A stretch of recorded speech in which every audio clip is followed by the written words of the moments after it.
All right, welcome to the first episode of season 3 of Drum Circle News, my first interview.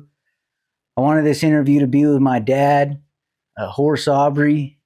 I wanted to save him before, honestly, because I kind of wanted to really just settle in and introduce myself to the Native community so everybody could see what I'm about and who I've been introduced upon this journey.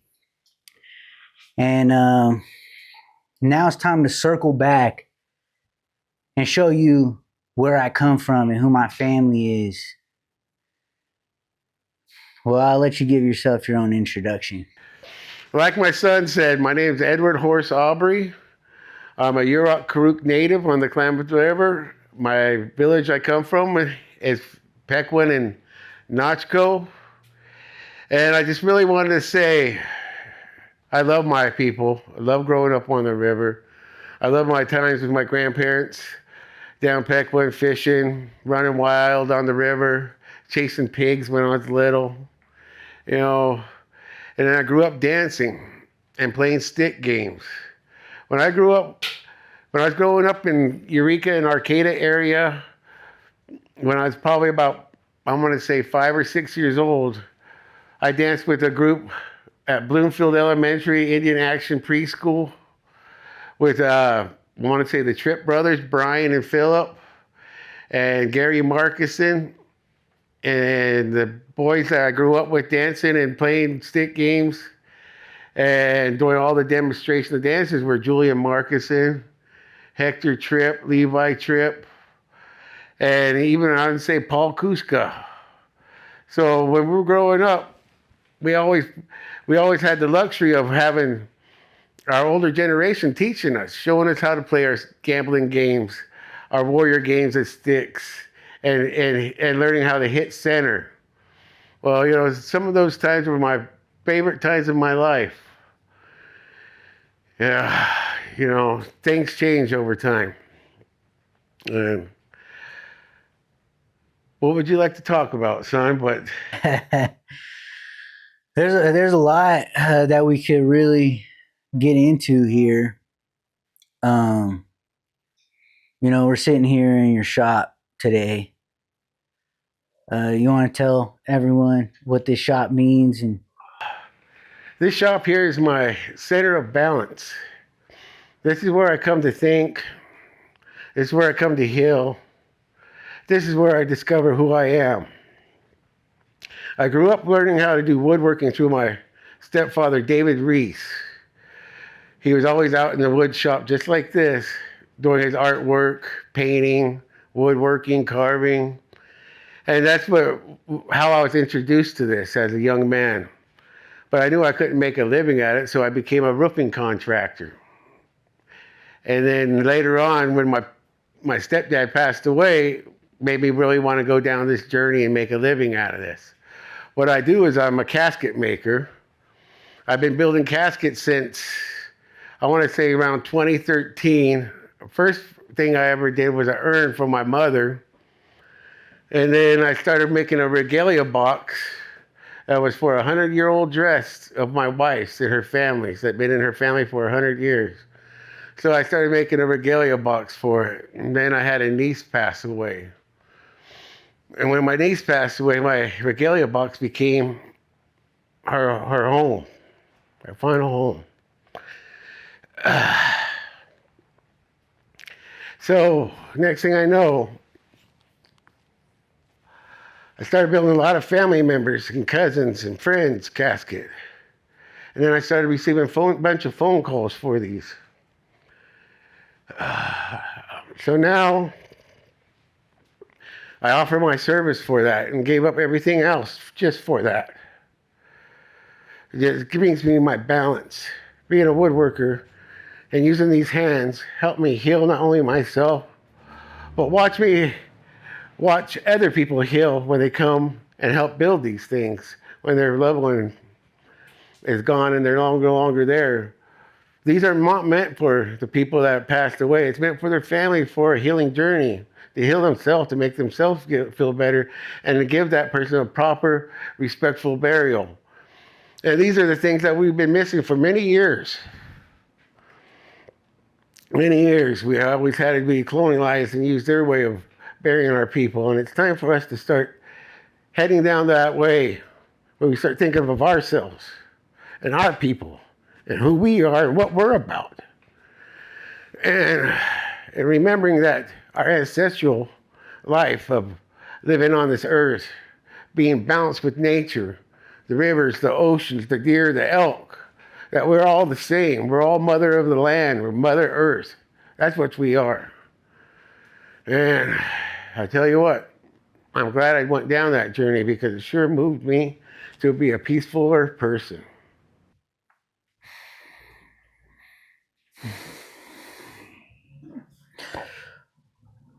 What is where did your design come from? My design? Yeah, how'd you get this? Because your plank house designs, right? So that's your casket, and My designs come from the homes that we lived in. When we lived on. I call ourselves plank house people, and that's what we are. We're plank house people. But plank house people started from I want to say the Humboldt Bay all the way to Alaska are all plank house people. We build our houses in various different ways, but we're all similar, the same. We all are salmon people. We've come from, we live off our lands. We hunt our rivers, our bays, our oceans, and that's what brings us all together. Now, I started my design for my casket to emulate the houses that we lived in, to be our forever home. But remember, like I said earlier, it wasn't to be caskets. They were supposed to be regalia boxes that I recreated. But so regalia boxes. So that's basically medicine boxes, right? regalia So box. where you keep your medicine. This right here, I made this for my son when he graduated. This is what you call a feather box. He keeps an eagle feather in here that I gave him. This is considered our traditional regalia form of boxes, or ceremonial boxes, to keep our stuff that we treasure and that's precious to us. So we make these stuff for our feathers, our otter hides, everything we use for ceremonies, that's what we put them in. And that's how our traditional form is that way. I decided I wanted to make my own, and that's how I came up with the plank house design one.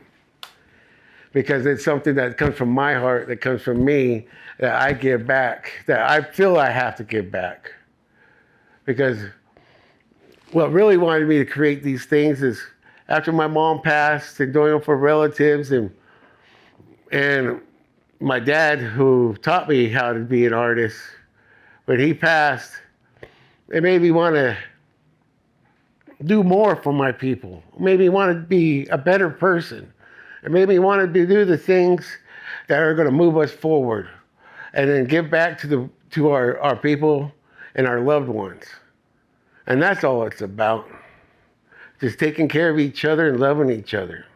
That's who we are, and that's what we're about.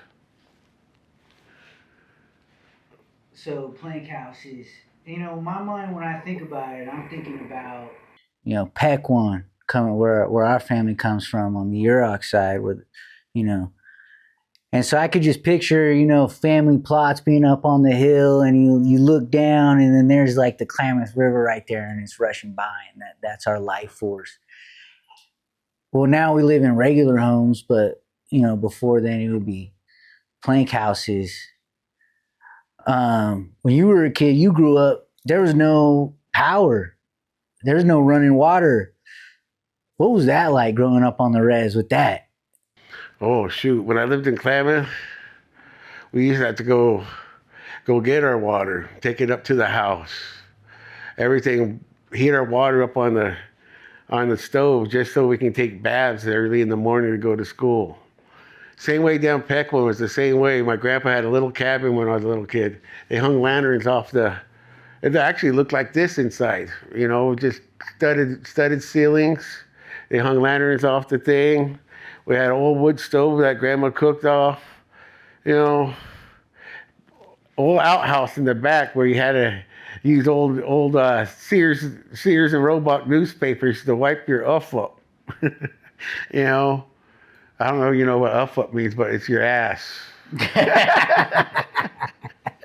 But that's, you know, you had to go like that with it. Anybody that had to live off grid knows what I'm talking about back in them days.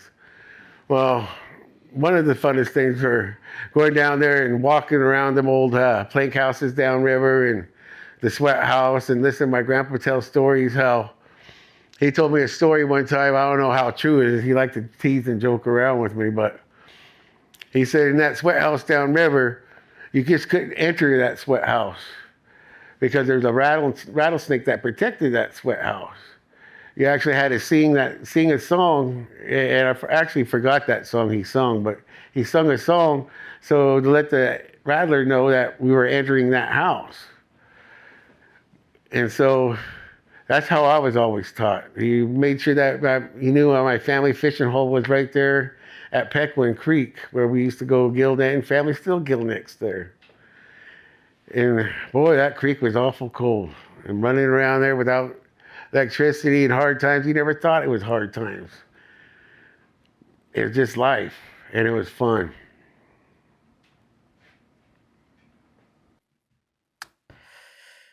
Yeah. So, growing up back then, this is when the tribe was like just forming. You grew up before there was even a Yurok tribe, right? When I grew up in the 70s and 80s, there was no Yurok tribe. In fact, my first tribal ID says Hoopa Indian Valley Reservation on it. A little red one. In fact, I got it behind the post office in Klamath. There was the old BIA office that used to be there where we'd go get our IDs and stuff like that. And yeah, we didn't form until about 96. So I grew up in a time where we were just beginning. We grew up in a time when we held our dances and held our ceremonies. It was more like a gathering at the time. People would drink and party and maybe take it to the extremes. And then as we became a tribe, we didn't want that around our people. So we started putting stipulations to our dances that we wouldn't, let people dance in that frame of mind. Or if they did something bad, that we wouldn't let them dance in that, be a part of that, bringing that medicine, that bad medicine to our people. Now, things are different. We move down a different lifespan. We do different things. But at the same time, we're all the same people. And even though the dances changed because we pushed that bad element away, we are all still one, and we still all need to look after everybody and realize there's not just certain people that call themselves culturists or gatekeepers or whatever you want to call them. They got to understand that we're all natives, no matter how much blood you are and how much blood you have. I'm 3/4. Does that make me have power over somebody that doesn't have 3/4? No, it doesn't. You're Indian no matter what you are. If you believe you're Indian, and you know you're Indian, you come from that lineage, then you're Indian. And that's what we need to keep in our soul. We don't need to be telling people, oh, they're not enough Indian, they can't be a part of this, or they're not cultural enough, or they're not traditional enough. If you're Indian, you're Indian. And that's in your heart, that's in your soul. I stopped dancing probably about, I want to say 96, I'd say 96. My grandfather passed away just a little bit past that, and I just lost my heart for dancing because he was a big part of my dancing. He was a big part of my culture. He was a big part of my life. And that's what wanted me to be the better Indian. It's making my grandfather proud. His name was Lawrence Reed. Now, when he passed away, that took a big chunk out of me. Man, it was hard to get out there and dance. He wasn't there no more. But I know things are changing. I have grandkids, kids, and they need to start learning this culture. And it's probably time for me to start stepping up and being a part of it again. But I keep it alive in my heart, my woodworking, and being who I am as a human being.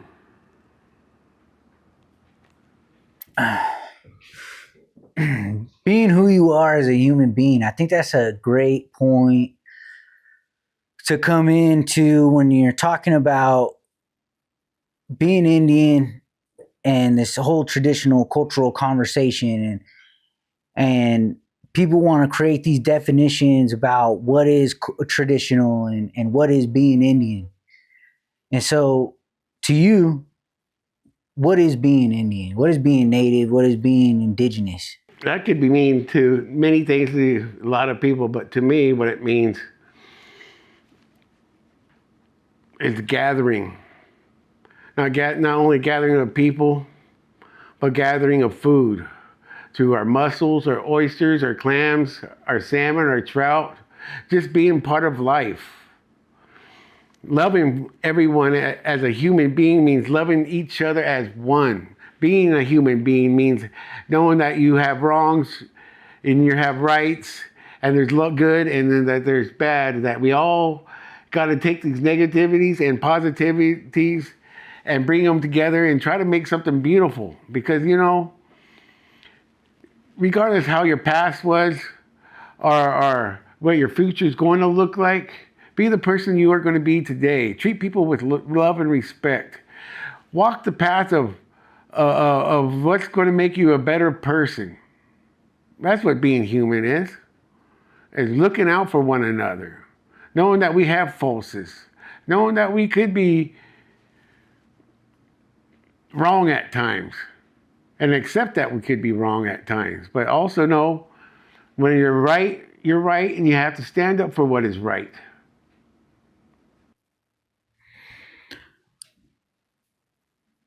So what made you get into politics originally? You ran and you were North District and... Well, maybe you're wrong. I don't know. Some people are probably not going to like this, but some might.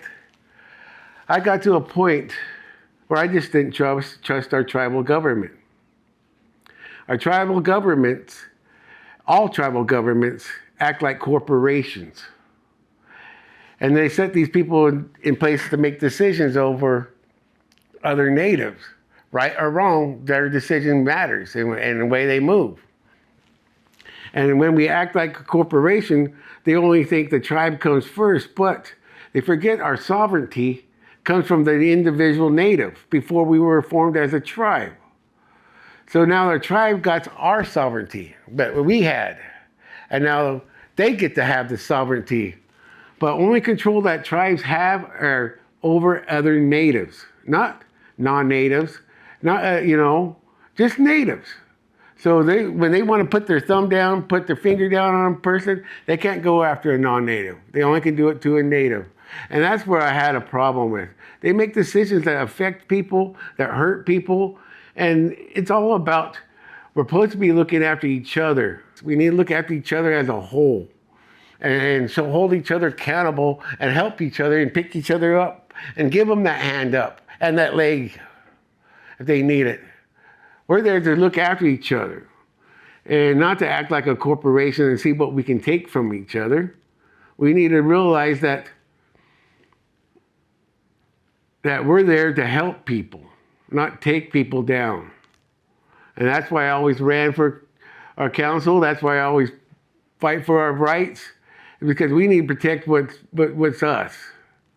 I love my tribe. I'm Yurok.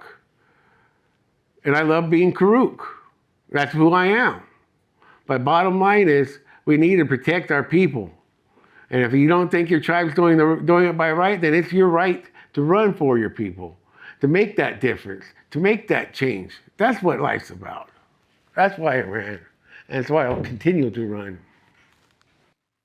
How would you say that the way that northern tribes do stuff is different between southern tribes? And the reason why I say north versus south rather than west versus east is because we're in California, we're in the longest state, and we have a direct relationship with our southern brothers and sisters versus not really having a direct relationship with our brothers and sisters to the east or the Plains Indians in the middle.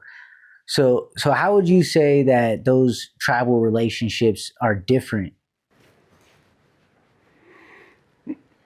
Well, first of all, we're all native. We're all from here. Only difference is when you get to Northern California, mainly on the, I want to say, closer to the Oregon border, we start becoming plank house people, salmon people, river people. And our lifestyles are very similar. We fight over our timber, we fight for our timber, we fight for our fish, we fight for everything that we have around us so we can still survive as people. I ain't saying that the southern tribes don't do that. They just have a different setup and different culture than us. You know, we're still native, we're still California natives. You know, they're what you call song dancers, and they have beautiful songs, beautiful dances, and beautiful way of life. A lot of them were brought up in missions. Well, not in missions, but they're mission Indians. And they've seen a lot of suffering, but as being different, we're not so different. We're the same. We still have the same problems.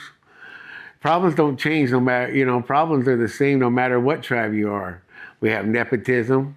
We have, how can I say that? Not only have nepotism, we have to deal with the cultures around us that don't understand our identity of who we are, or what we're about, or who we speak.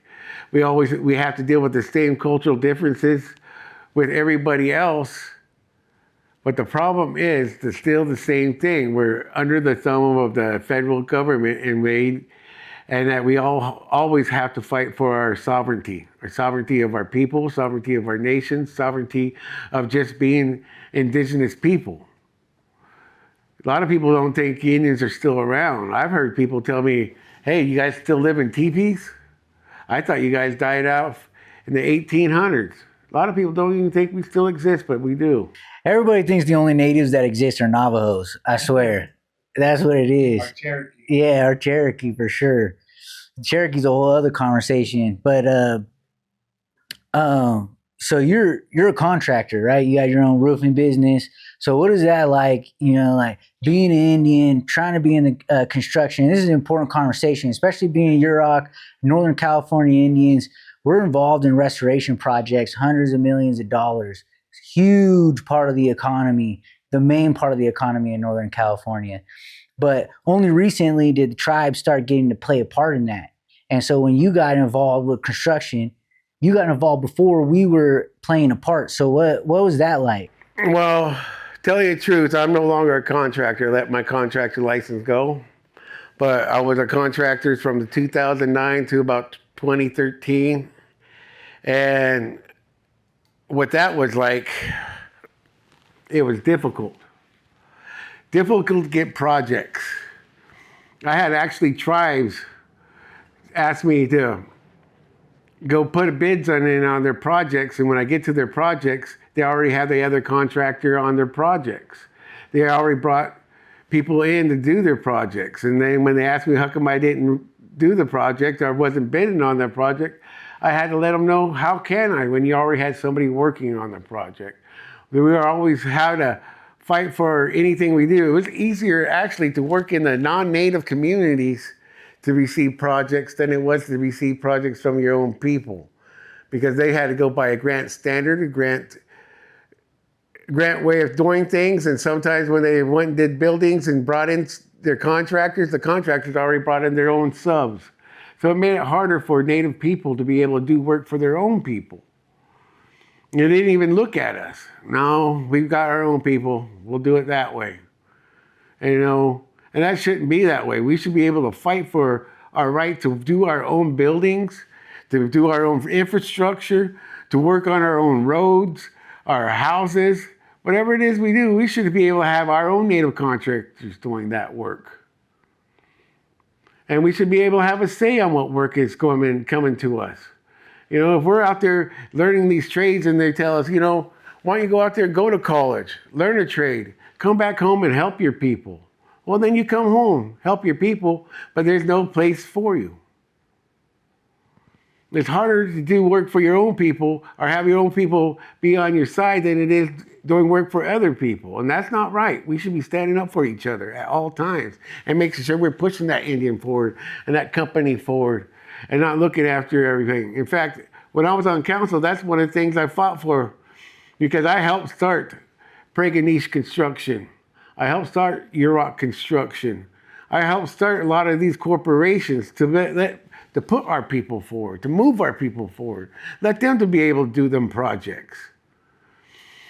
And that's what we should be doing. We should be forming a tribal workforce to be able to have say on all projects that are native. Yeah. That's where I believe. That's what I'm about. One thing I was taught on council is that Native American tribes have the same right and same sovereignty as the states of the states in the United States. That means we have the same rights as California, same rights as New York, Washington, and Alaska. So if we have these same rights, then we should be able to move our people the same way, have our own things, and be able to have the say-so on what projects we put in, and make sure that our tribal workers have a place to work. Because I remember when I first started doing construction, we didn't have that. It was hard. You had to go out there. You had to fight for everything you got with the companies you worked for. You had to deal with a lot of prejudice. I mean, I heard every kind of Indian derogatory thing you could ever think of. But you stuck it out, because the reason I stuck it out, because I wanted to be better than that person I wanted to be his boss one day. And I got to be their boss. What would you say we like get in the middle of us, like, because, right, for example, up here in Northern California, this is all Indian country. And Indian country, for those of you that don't understand, is a legal term. Meaning Indian country extends to all territories that were outlined by the treaty, whether that be our territories or common areas that are supposed to be both Indian and non-Indian. So Northern California, completely 100% is all Indian country, legal term wise, right? So in Indian country up here, we have the three largest tribes. We got Karuk, which is the second, Yurok, our tribe, which is the first largest tribe, and we got Hoopa, that's the third largest tribe. We have, and then not even to mention Pitt River, which is huge. They're involved in the Modoc Wars. That's talking about Shasta Indian, Modoc, Klamath tribes, all of us up here, right? So what is stopping us from working together, to be honest? Well, from what I saw, not only from being on council, but also being a contractor and trying to receive these jobs, is that from what I saw, is that the federal government made us competitors against each other. We had to fight for the same grant funding, same everything. If in order to receive some funding, we're going to go against another tribe. If we want something to happen in our ancestral lands, then we're going against the other tribes that are part of the ancestral lands, like Yurok. We're Yurok tribe, we're the biggest tribe, but we also have three other Yurok tribes. We have the Puliklaw of the Yurok people, we have Big Lagoon, and Trinidad Rancheria. Those are all Yuroks in our ancestral lands. Now, they're no different than the Yurok people. They have the same rights. They're sovereign people. But we always fight with other tribes in our territories over the same issues instead of coming together. We need to start coming together and looking at each other as one. We can get along with the tribes down south. We can get along with tribes in Oregon and all come together. But when it's in your own community, we always want to fight over the same resources. And that's the problem, because that is what the federal government put in us. Conquer, what's that word now? Divide and conquer. Divide and conquer mentality. Yeah. So what I noticed, working on like these different tribal projects, I've worked with, Karuk, Hoopa, Yurok. I've worked on different projects with state partners and public partners. And what I've noticed is, we're all fighting over basically like the same contracts. And then it just becomes kind of like a swinging energy. Who has right to claim to that ancestral territory, or who has the most buying power, who has the most capacity. And then it becomes more about the tribe as a corporation rather than a tribe representing natives as a nation. And we're starting to get away from, like, for me as a native person, I feel like I am sovereign. Not like we have a sovereign nation through a treaty. Like, I'm a sovereign person. I want to be able to just live my life on the river with my family and not be told what to do. And then so now that we've moved into this Western system of a tribal government, which comes from, what has been forced upon us, they moved away from this system that is even a government. Now it's a corporation. That's one reason why I do run for council, is because of that, right there, what you're talking about. I grew up in this belief system I had. It doesn't make it a right belief system, but it's the belief system I always thought was right, because that's what I believed in by the elders that were teaching me. This is that we're natives. No matter what tribe you came from, we're supposed to look out for each other. We all have the same issues, the same fights, and same everything. But then when we started forming as a tribe and started looking at tribal territories and what can be brought our way, that's when the corporation mindset started coming in. And the problem with that corporation mindset is we're no longer looking at the people. We're looking at the tribe as it being the sovereign thing. And that takes away that right of the Indian people. And when you take that right from Indian people, now that's where the traumas come in. That's where we need the healing to come in, because now we don't have a say. Just like when our fish are no longer there and we cannot fish no more. Now, if we can't make a living, if we can't fish for ourselves, we can't work for ourselves as sovereign people on our reservations, and we have to abide by certain rules that the tribes set aside because they're the sovereign ones, then guess what? Then that doesn't give anything to the human being or the tribal member or whoever wants to be self-sufficient. Now, we fought for the sovereign rights. We shouldn't waive it just because we have to meet a contract standard or in order to work with the county or the parks or the feds. We should be able to have that sovereignty at all times. That's who makes us what we are. That's a good point, because policy can be changed. We changed policy, actually. The Yuroks did. We changed California state policy working on the Prairie Creek project. We're working with Save the Redwoods League and Cow Trout. We did a Prairie Creek restoration project. And before, tribes could not hold a contract with the state or the federal government, because the federal government, when they outline a project outlined by Congress and there's money allocated, they can only give that money to a state for the state to be able to do a project. All right, but Yuroks, we changed policy. So now we can be the contract holders as well as state. There used not to be a tick box, because everything comes down to a lawyer and paperwork and being able to fill out the right documents to be able to get things done with the federal government. Well, we got our name as sovereign nations added on there so that we can now hold those contracts.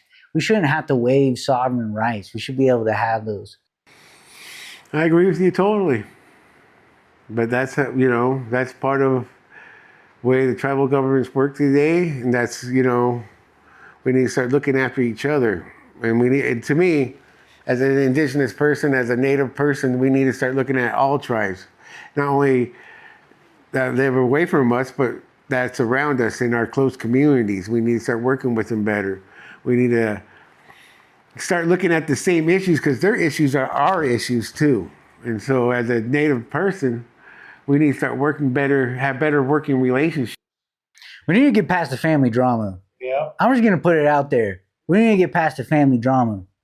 Whatever happened, 30 years ago, 40 years ago, whatever happened 5 years ago, whatever happened 2 weeks ago, we need to get past that. Okay, we need to come at it with a fresh mind. I understand. I'm not trying to judge anyone for any situation that happened, and everybody's emotions are valid. But at this point, I feel like we really need to realize, like in Indian country, it hurts us to have these small thought problems when we're being faced in a bigger world with bigger issues.